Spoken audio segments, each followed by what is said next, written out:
എല്ലാ വിദ്യാർത്ഥികൾക്കും പുതിയൊരു വീഡിയോയിലേക്ക് സ്വാഗതം. ഈ വർഷത്തെ കാലിക്കറ്റ് യൂണിവേഴ്സിറ്റി ഡിഗ്രി കോഴ്സുകളിലേക്കുള്ള ഫസ്റ്റ് സപ്ലിമെൻ്ററി അലോട്ട്മെൻറ്റ് റിസൾട്ട് പ്രസിദ്ധീകരിച്ചു. വിദ്യാർത്ഥികൾക്ക് admission.uoc.ac.in/admission എന്നുള്ള URL വഴി നിങ്ങൾക്ക് ഈ ഒരു പേജിലേക്ക് പ്രവേശിക്കാവുന്നതാണ്. അപ്പോൾ വിദ്യാർത്ഥികൾക്ക് first supplementary allotment click here എന്ന് പറഞ്ഞുകൊണ്ട് നൽകിയിട്ടുണ്ട്. ജസ്റ്റ് അതിൽ ക്ലിക്ക് ചെയ്യുക. അപ്പോൾ അതിൽ നിങ്ങൾ ക്ലിക്ക് ചെയ്ത ശേഷം വിദ്യാർത്ഥികൾക്ക് പിന്നീട് വരുന്ന പേജിൽ നിന്നും നിങ്ങൾ താഴോട്ടേക്ക് സ്ക്രോൾ ചെയ്യുന്ന സമയത്ത് നിങ്ങൾക്ക് ഇവിടെ ഒരു ചെക്ക് ബോക്സ് കാണാം. അതിൽ ക്ലിക്ക് ചെയ്യുക. ക്ലിക്ക് ചെയ്ത ശേഷം ക്ലിക്ക് ഹിയർ ടു പ്രൊസീഡ് എന്നുള്ള ബട്ടണിൽ ക്ലിക്ക് ചെയ്യുക. ക്ലിക്ക് ചെയ്തുകൊണ്ട് നിങ്ങൾക്ക് നിങ്ങളുടെ ക്യാപ് ഐ ഡിയും അതുപോലെ തന്നെ നിങ്ങളുടെ സെക്യൂരിറ്റി കീയും നൽകി ലോഗിൻ ചെയ്യുക. ലോഗിൻ ചെയ്ത് കഴിഞ്ഞാൽ പിന്നീട് വിദ്യാർത്ഥികൾക്ക് അലോട്ട്മെൻറ്റ് എന്ന് പറഞ്ഞുകൊണ്ട് കാണാം. അതിൽ ക്ലിക്ക് ചെയ്യുക. ക്ലിക്ക് ചെയ്തുകൊണ്ട് നിങ്ങൾക്ക് അലോട്ട്മെൻറ്റ് കിട്ടിയിട്ടുണ്ടോ ഇല്ലയോ എന്നുള്ളത് അറിയാനായിട്ട് സാധിക്കുന്നതാണ്. അപ്പോൾ അലോട്ട്മെൻറ്റ് കിട്ടിയിട്ടുണ്ടെങ്കിൽ congratulations, you have got allotment എന്നും ഏത് കോളേജിൽ എത്രാമത്തെ ഓപ്ഷനാണ് അലോട്ട്മെൻറ്റ് കിട്ടിയിട്ടുള്ളത് എന്നുള്ളത് അറിയാൻ സാധിക്കും. അലോട്ട്മെൻറ്റ് കിട്ടാത്ത വിദ്യാർത്ഥികൾ ആണെങ്കിൽ നിങ്ങൾക്ക് you have no allotment this time എന്ന് പറഞ്ഞുകൊണ്ട് കാണാൻ പറ്റും. അപ്പോൾ നിങ്ങൾക്ക് ഈ ഒരു രീതിയിൽ നിങ്ങൾക്ക് അലോട്ട്മെൻറ്റ് കിട്ടിയിട്ടുണ്ടോ ഇല്ലയോ എന്നുള്ളത് അറിയാൻ സാധിക്കുന്നതാണ്. അതുപോലെ തന്നെ വിദ്യാർത്ഥികൾ മുൻപ് എഡിറ്റിംഗ് ചെയ്യാനുള്ള ഒരു അവസരം നൽകിയിട്ടുണ്ടായിരുന്നു. അപ്പോൾ ആ ഒരു സമയത്ത് നിങ്ങൾ എഡിറ്റ് ചെയ്യുകയും എന്നാൽ നിങ്ങൾ ഈ ഒരു ആപ്ലിക്കേഷൻ ഫൈനൽ സബ്മിറ്റ് ചെയ്യുകയോ അല്ലെങ്കിൽ ആപ്ലിക്കേഷൻ്റെ പ്രിൻ്റ് ഔട്ട് പുതുതായിട്ട് എടുക്കുകയോ ചെയ്തിട്ടില്ലെങ്കിൽ നിങ്ങൾക്ക് നിങ്ങളുടെ ആപ്ലിക്കേഷൻ നോട്ട് കംപ്ലീറ്റഡ് എന്ന് പറഞ്ഞൊക്കെ കാണാൻ പറ്റുന്നതാണ്. അതുപോലെ തന്നെ വിദ്യാർത്ഥികൾ ശ്രദ്ധിക്കേണ്ട പ്രധാനപ്പെട്ട കാര്യം, നിങ്ങൾക്ക് ഈ ഒരു അലോട്ട്മെൻറ്റ് കിട്ടിയിട്ടുണ്ട് എങ്കിൽ വിദ്യാർത്ഥികൾ ശ്രദ്ധിക്കേണ്ട പ്രധാനപ്പെട്ട കാര്യം എന്ന് പറയുന്നത്, ആദ്യമായിട്ടാണ് നിങ്ങൾക്ക് അലോട്ട്മെൻറ്റ് കിട്ടിയത്, അതായത് ഇതുവരെ ഒരു കോളേജിലും അലോട്ട്മെൻറ്റ് കിട്ടാത്ത ഒരു വിദ്യാർത്ഥി ആണ് എങ്കിൽ നിങ്ങൾ മാൻഡേറ്ററി ഫീസ് അടയ്ക്കേണ്ടതാണ്. SC/ST വിദ്യാർത്ഥികൾക്ക് 135 രൂപയാണ് ഫീസ് വരിക. അതുപോലെ തന്നെ മറ്റുള്ള വിദ്യാർത്ഥികൾക്ക്, അതായത് ജനറൽ കാറ്റഗറി വിദ്യാർത്ഥികൾക്ക് ഏകദേശം 547 രൂപയാണ് ഫീസ് വരുന്നത്. അപ്പോൾ നിങ്ങൾക്ക് എത്ര രൂപയാണ് ഫീസ് അടയ്ക്കേണ്ടത് എന്നുള്ളത് അലോട്ട്മെൻറ്റ് ലഭിച്ചിട്ടുള്ള വിദ്യാർത്ഥികൾക്ക് ആ ഒരു പേജിൽ കാണിക്കുന്നതാണ്. അപ്പോൾ ആ ഒരു ഫീസ് കറക്റ്റായിട്ട് നിങ്ങൾ ഈ ഒരു വെബ്സൈറ്റ് വഴി തന്നെ അപേക്ഷ സമർപ്പിച്ച ഈ ഒരു വെബ്സൈറ്റ് വഴി തന്നെ മാൻഡേറ്ററി ഫീസ് എന്നുള്ള ബട്ടണിൽ ക്ലിക്ക് ചെയ്തുകൊണ്ട് നിങ്ങൾക്ക് ആ ഒരു ഫീ പേയ്മെൻറ്റ് ചെയ്യാൻ സാധിക്കുന്നതാണ്. അത് നിങ്ങളുടെ ആ ഒരു പേജിൽ തന്നെ മാൻഡേറ്ററി ഫീ എന്ന് പറഞ്ഞുള്ള ലിങ്ക് ഉണ്ട്. അപ്പോൾ അതിൽ ക്ലിക്ക് ചെയ്തുകൊണ്ട് നിങ്ങൾക്ക് ആ ഒരു ഫീസ് അടക്കാവുന്നതാണ്. അപ്പോൾ അലോട്ട്മെൻറ്റ് കിട്ടിയിട്ടുള്ള എല്ലാ വിദ്യാർത്ഥികളും ജൂലൈ 31 വൈകുന്നേരം 3 മണിക്ക് മുമ്പായിട്ട് പോയിട്ട് റിപ്പോർട്ടല്ല പെർമനൻറ്റ് അഡ്മിഷൻ എടുക്കേണ്ടതാണ്. അപ്പോൾ പെർമനൻറ്റ് അഡ്മിഷൻ എടുക്കണം എന്ന് പറയാൻ കാരണം, നിങ്ങൾ ഈ ഒരു പെർമനൻറ്റ് അഡ്മിഷൻ എടുത്തിട്ടില്ലെങ്കിൽ ഈ ഒരു കാലിക്കറ്റ് യൂണിവേഴ്സിറ്റിയുടെ അലോട്ട്മെൻറ്റ് പ്രോസസ്സിൽ നിന്ന് നിങ്ങളെ പുറത്താക്കുന്നതായിരിക്കും. അതുകൊണ്ട് തന്നെ അലോട്ട്മെൻറ്റ് ലഭിച്ച എല്ലാ വിദ്യാർത്ഥികളും ഈ ഒരു അലോട്ട്മെൻറ്റ് ലഭിച്ച കോളേജിൽ നിർബന്ധമായിട്ടും സ്ഥിരം പ്രവേശനം എടുക്കാനായിട്ട് ശ്രദ്ധിക്കുക. അഡ്മിഷൻ എടുക്കാത്തവർക്ക് ലഭിച്ച അലോട്ട്മെൻറ്റ് നഷ്ടപ്പെടുന്നതും തുടർന്നുള്ള അലോട്ട്മെൻറ്റ് പ്രക്രിയയിൽ, അതായത് അഡ്മിഷൻ പ്രക്രിയയിൽ നിന്ന് നിങ്ങളെ പുറത്താക്കുന്നതുമാണ്. ഇനി ഒരു സെക്കൻഡ് അലോട്ട്മെൻറ്റ് വരുന്നുണ്ട്. സെക്കൻഡ് അലോട്ട്മെൻറ്റ് പ്രസിദ്ധീകരിക്കുന്നത് ഈ ഓഗസ്റ്റ് 2 അപ്പോൾ ഈ ഒരു അലോട്ട്മെൻറ്റ് കിട്ടിയ എല്ലാ വിദ്യാർത്ഥികളും 31 വൈകുന്നേരം 3 മണിക്ക് മുമ്പായിട്ട് അലോട്ട്മെൻറ്റ് ലഭിച്ച കോളേജിൽ ജോയിൻ ചെയ്യേണ്ടതാണ്. നിലവിൽ ഈ ഒരു അലോട്ട്മെൻറ്റിൽ കിട്ടിയിട്ടുള്ള കോളേജ് നിങ്ങൾക്ക് സാറ്റിസ്ഫൈഡ് ആണെങ്കിൽ ഈ ഒരു ജൂലൈ 31 വൈകുന്നേരം 3 മണിക്ക് മുമ്പായിട്ട് നിങ്ങളുടെ ഹയർ ഓപ്ഷൻസ് റദ്ദ് ചെയ്യേണ്ടതാണ്. ഹയർ ഓപ്ഷൻസ് റദ്ദ് ചെയ്യാനുള്ള ഓപ്ഷനുകൾ നിങ്ങളുടെ പ്രൊഫൈലിൽ നൽകിയിട്ടുണ്ട്. അപ്പോൾ ജസ്റ്റ് നിങ്ങൾക്ക് ആ ഒരു പ്രൊഫൈലിൽ നിന്നും ഹയർ ഓപ്ഷൻ വേണ്ടെങ്കിൽ റിമൂവ് ചെയ്യാവുന്നതാണ്. പ്രത്യേകം ശ്രദ്ധിക്കേണ്ടത്, റിമൂവ് ചെയ്ത ഓപ്ഷനുകൾ പിന്നീട് വീണ്ടും ആഡ് ചെയ്ത് നൽകുന്നതായിരിക്കില്ല എന്നുള്ളത് പ്രത്യേകം ശ്രദ്ധിക്കേണ്ടതാണ്. അതുപോലെ തന്നെ വിദ്യാർത്ഥികൾ പ്രത്യേകം ശ്രദ്ധിക്കേണ്ട മറ്റൊരു കാര്യമാണ്, പ്രവേശനത്തിന് ഹാജരാകുന്നതിന് മുമ്പായിട്ട് വിദ്യാർത്ഥികൾ നിർബന്ധമായിട്ടും മാൻഡേറ്ററി ഫീസ് അടക്കുകയും അതിനുശേഷം നിങ്ങളുടെ അഡ്മിറ്റ് കാർഡ് ഡൗൺലോഡ് ചെയ്തെടുക്കുകയും ചെയ്യേണ്ടതാണ്. അതുപോലെ തന്നെ വിദ്യാർത്ഥികൾ പ്രവേശനത്തിന് ഹാജരാകുന്നതിന് മുമ്പായിട്ട് കോളേജിൽ ബന്ധപ്പെടേണ്ടതും പ്രവേശനത്തിനായിട്ട് അവർ നിർദ്ദേശിക്കുന്ന സമയക്രമം വിദ്യാർത്ഥികൾ നിർബന്ധമായിട്ടും പാലിക്കേണ്ടതും ആണ്.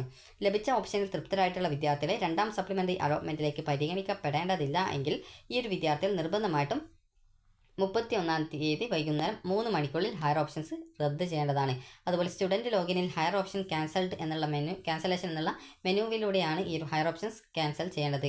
റദ്ദ് ചെയ്ത ഹയർ ഓപ്ഷനുകൾ പ്രസ്തുത മെനുവിൽ ഇല്ല എന്നുള്ളത് ഉറപ്പുവരുത്തേണ്ടത് അതത് വിദ്യാർത്ഥികളുടെ ഉത്തരവാദിത്തമാണ്. അതുപോലെ തന്നെ ഹയർ ഓപ്ഷനുകൾ നിലനിർത്തുന്ന പക്ഷം ഈ ഒരു ഓപ്ഷനുകൾ തുടർന്ന് വരുന്ന അഡ്മിഷൻ പ്രക്രിയയിലേക്ക് പരിഗണിക്കുന്നതായിരിക്കും.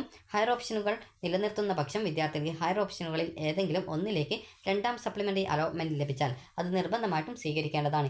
ഇതോടെ മുമ്പ് ലഭിച്ചിരുന്ന അലോട്ട്മെൻറ്റ് നഷ്ടപ്പെടുന്നതും അത് യാതൊരുവിധ കാരണവശാലും പുനഃസ്ഥാപിച്ച് നൽകുന്നതും അല്ല എന്നുള്ളത് വിദ്യാർത്ഥികൾ പ്രത്യേകം ശ്രദ്ധിക്കേണ്ടതാണ്. അതുപോലെ തന്നെ വിദ്യാർത്ഥികൾ ചോദിച്ച കാര്യമാണ്, ഇനി വിദ്യാർത്ഥികൾക്ക് പുതുതായിട്ട് കാലിക്കറ്റ് യൂണിവേഴ്സിറ്റിയിലേക്ക് ആപ്ലിക്കേഷൻ നൽകാൻ സാധിക്കുമോ എന്നുള്ളത്. കാലിക്കറ്റ് യൂണിവേഴ്സിറ്റിയിൽ ഏകദേശം ഓഗസ്റ്റ് 7 മുതൽ നിങ്ങൾക്ക് വേണമെങ്കിൽ പുതുതായിട്ട് അപേക്ഷ സമർപ്പിക്കാൻ സാധിക്കുന്നതായിരിക്കും. അതുപോലെ തന്നെ സെൽഫ് ഫിനാൻസ് കോളേജുകളിലേക്കുള്ള റാങ്ക് ലിസ്റ്റ്, അഡ്മിഷന് വേണ്ടിയിട്ടുള്ള റാങ്ക് ലിസ്റ്റ് ജൂലൈ 30 പ്രസിദ്ധീകരിക്കുന്നതാണ്. അതുപോലെ തന്നെ വിദ്യാർത്ഥികൾക്ക് ഈ ഒരു നിങ്ങൾക്ക് ഈ ഒരു 15 മുതൽ 18 വരെ നിങ്ങൾക്ക് നിങ്ങളുടെ ഓപ്ഷൻ, അതായത് ഈ ഒരു 3ാമത്തെ അലോട്ട്മെൻറ്റ് തുടർന്ന് വരുന്ന കോളേജ് പ്രോഗ്രാം ഓപ്ഷനുകൾ ഉൾപ്പെടെയുള്ള വിവരങ്ങൾ തിരുത്തുന്നതിനായിട്ട് 15 മുതൽ 18 വൈകുന്നേരം 5 മണി വരെ നിങ്ങൾക്കൊരു സമയം നൽകിയിട്ടുണ്ടായിരുന്നു. അപ്പോൾ സർവ്വശാല ഈ ഒരു എഡിറ്റിംഗ് സൗകര്യം നൽകിയ സമയത്ത് നിങ്ങൾ തിരുത്തലുകൾ വരുത്തുകയും എന്നാൽ പല വിദ്യാർത്ഥികളും നിങ്ങളുടെ ആപ്ലിക്കേഷൻ കൺഫേം ചെയ്ത് പ്രിൻ്റ് ഔട്ട് എടുക്കാതിരിക്കുകയും ചെയ്തിട്ടുണ്ടായിരുന്നു. അങ്ങനെയുള്ള വിദ്യാർത്ഥികൾക്ക് വീണ്ടും ആപ്ലിക്കേഷൻ ആ ഒരു കൺഫേം ചെയ്യുന്നതിനായിട്ട് 22 മുതൽ 23 വരെ സർവകലാശാല സ്റ്റുഡൻറ്റ് ലോഗിൻ ലഭ്യമാക്കിയിട്ടുണ്ടായിരുന്നു. അപ്പോൾ ഈ ഒരു വിവരം വിദ്യാർത്ഥികൾക്ക് പത്രക്കുറിപ്പ് മുഖേനയും അതുപോലെ തന്നെ നിങ്ങളുടെ ഫോണിലേക്ക് SMS മുഖാന്തരവും നിങ്ങളെ അറിയിച്ചിട്ടുണ്ടായിരുന്നു. അപ്പോൾ അതിനാൽ എഡിറ്റിംഗ് സൗകര്യം ഉപയോഗിച്ച് ആ ഒരു സമയത്ത് അപേക്ഷ പൂർത്തീകരിക്കാതെ വിദ്യാർത്ഥികൾ സപ്ലിമെൻ്ററി അലോട്ട്മെൻറ്റിലോ റാങ്ക് ലിസ്റ്റുകളിലോ ഉൾപ്പെടുന്നതായിരിക്കില്ല എന്നുള്ളത് പ്രത്യേകം സൂചിപ്പിച്ചിട്ടുണ്ട്. ഇങ്ങനെയുള്ള വിദ്യാർത്ഥികൾക്ക് ഈ ഒരു ഓഗസ്റ്റ് 7-ാം തീയതിക്ക് ശേഷം ലോഗിൻ ചെയ്ത് നിങ്ങളുടെ അപേക്ഷ പൂർത്തീകരിക്കാൻ സാധിക്കുന്നതായിരിക്കും. അപ്പോൾ വിദ്യാർത്ഥികൾക്ക് ഈ ഒരു വീഡിയോ ഉപകാരപ്രദമായിട്ടുണ്ടെന്ന് കരുതുന്നു. അതുപോലെ തന്നെ വിദ്യാർത്ഥികൾ എഡിറ്റിംഗ് സൗകര്യം ഉപയോഗിച്ച് നിങ്ങൾ എഡിറ്റ് ചെയ്ത് അപേക്ഷ പൂർത്തീകരിച്ചാൽ മാത്രം സപ്ലിമെൻ്ററി അലോട്ട്മെൻറ്റിലേക്ക് അല്ലെങ്കിൽ റാങ്ക് ലിസ്റ്റിലേക്ക് നിങ്ങളെ പരിഗണിക്കുള്ളൂ എന്ന് സർവകലാശാല വിദ്യാർത്ഥികൾക്ക് നിർദ്ദേശം തന്നിട്ടുണ്ടായിരുന്നു. അപ്പോൾ അതിനുശേഷം നിങ്ങൾക്ക് ആ ഒരു രീതിയിൽ ആപ്ലിക്കേഷൻ കൺഫേം ചെയ്ത് കൊടുക്കാനായിട്ട്, അതായത് ആപ്ലിക്കേഷൻ പൂർണ്ണമാക്കാനായിട്ട് നിങ്ങൾക്ക് സമയം 22-ാം തീയതി മുതൽ 23-ാം തീയതി വരെ നിങ്ങൾക്ക് സ്റ്റുഡൻറ്റ് ലോഗിൻ വഴി നൽകിയിട്ടുണ്ടായിരുന്നു. അപ്പോൾ ആ ഒരു അവസരം ഉപയോഗിക്കാത്ത വിദ്യാർത്ഥികളെ ഈ ഒരു ഘട്ടത്തിൽ അലോട്ട്മെൻറ്റിനായിട്ട് പരിഗണിച്ചിട്ടില്ല. അപ്പോൾ അങ്ങനെയുള്ള വിദ്യാർത്ഥികൾ പേടിക്കേണ്ടതില്ല. നിങ്ങൾക്ക് 7-ാം തീയതി അതിനായിട്ടുള്ള രജിസ്ട്രേഷൻ നിങ്ങൾക്ക് ലഭ്യമാക്കുന്നുണ്ട്. അതായത് ഓഗസ്റ്റ് 7-നാണ് ഈ ഒരു രീതിയിൽ അവസരം ഉള്ളത്. അതുപോലെ തന്നെ വിദ്യാർത്ഥികൾ ശ്രദ്ധിക്കേണ്ട പ്രധാനപ്പെട്ട കാര്യം, അലോട്ട്മെൻറ്റ് കിട്ടിയിട്ടുണ്ടെങ്കിൽ നിർബന്ധമായിട്ടും പോയിട്ട് അഡ്മിഷൻ എടുക്കുക. അഡ്മിഷൻ എടുത്ത് നിങ്ങൾക്ക് വേണമെങ്കിൽ നെക്സ്റ്റ് അലോട്ട്മെൻറ്റിൽ ഓപ്ഷൻ എഡിറ്റിങ്ങോ മറ്റോ സൗകര്യം നിലവിൽ വെബ്സൈറ്റിൽ നൽകിയിട്ടില്ല. അതിനുള്ള സൗകര്യം ഉണ്ടായിരിക്കുന്നതല്ല. നിലവിൽ നിങ്ങൾ ഓപ്ഷൻ നൽകുന്ന ഓപ്ഷൻ, അത് നിങ്ങളുടെ ഓപ്ഷനിൽ ഹയർ ഓപ്ഷൻ ഉണ്ടെങ്കിൽ ഹയർ ഓപ്ഷൻ, അല്ലെങ്കിൽ നിങ്ങൾ നൽകിയിട്ടുള്ള ഓപ്ഷനുകളെ പരിഗണിച്ചുകൊണ്ട് വിദ്യാർത്ഥികൾക്ക് അടുത്ത സെക്കൻഡ് സപ്ലിമെൻ്ററി അലോട്ട്മെൻറ്റ് ഈ ഒരു ഓഗസ്റ്റ് 2-ാം തീയതിയോടെ പ്രസിദ്ധീകരിക്കും. അപ്പോൾ നിങ്ങൾക്ക് ആ ഒരു ഘട്ടത്തിൽ നിങ്ങളെ അതിൽ പരിഗണിക്കുന്നതാണ്. ഏതെങ്കിലും കോളേജിൽ അലോട്ട്മെൻറ്റ് ലഭിച്ച് ഹയർ ഓപ്ഷൻ നിലനിർത്തിയിട്ടുള്ള വിദ്യാർത്ഥികൾക്ക് അതിൽ കിട്ടുകയാണെങ്കിൽ ഇപ്പോൾ ലഭിച്ച സീറ്റ് പോവുകയും പിന്നീട് പുതുതായിട്ട് എവിടെയാണോ അലോട്ട്മെൻറ്റ് കിട്ടിയത് ആ ഒരു കോളേജിൽ പോയിട്ട് നിങ്ങൾ ജോയിൻ ചെയ്യേണ്ടതായിട്ട് വരുന്നതാണ്. അപ്പോൾ വിദ്യാർത്ഥികൾക്ക് ഈ ഒരു വീഡിയോ ഉപകാരപ്രദമായിട്ടുണ്ടെന്ന് കരുതുന്നു. അപ്പോൾ അലോട്ട്മെൻറ്റ് ലഭിച്ച വിദ്യാർത്ഥികൾ ഈ ഒരു ജൂലൈ 31-ാം തീയതി വൈകുന്നേരം 3 മണിക്ക് മുമ്പായിട്ട് അഡ്മിഷൻ എടുക്കുകയും അതുപോലെ തന്നെ ഹയർ ഓപ്ഷൻസ് വേണ്ടാത്ത വിദ്യാർത്ഥികൾ ആണെങ്കിൽ ആ ഒരു ഹയർ ഓപ്ഷൻസ് റദ്ദ് ചെയ്ത് കൊടുക്കുകയും ചെയ്യേണ്ടതാണ്. അപ്പോൾ വിദ്യാർത്ഥികൾക്ക് ഈ ഒരു വീഡിയോ ഉപകാരപ്രദമായിട്ടുണ്ടെങ്കിൽ ലൈക്ക് ചെയ്യുക, ഷെയർ ചെയ്യുക. Thank you for watching.